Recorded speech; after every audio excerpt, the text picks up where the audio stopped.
చిన్న చిన్న పీసెస్ కింద మనమైతే చిన్న చేత్తోనే మనం తీసేసుకోవచ్చు.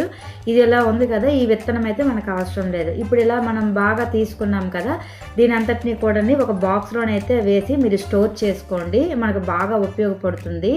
ఇప్పుడు దీన్ని ఉంది కదా, ఇది మనకి బొగ్గులో పెట్టుకుంటే మనకి ఇబ్బందిగా ఉంటుంది. మీకు ఇలా చూపించేటట్టుగా ఈ ప్లేస్లో కానీ పెట్టినట్లయితే మీకు జ్యూస్ అలాగా కొద్దిగా నములుతూ ఉండి జ్యూస్ మింగుతూ ఉన్నారంటే దగ్గు ఆపకుండా వస్తుంది కదా, అది చాలా ఇరిటేటింగ్గా ఉంటుంది, చాలా కష్టంగా ఉంటుంది. దగ్గి మనకి గుండెల నొప్పిలాగా కడుపుల నొప్పి వస్తూ ఉంటుంది.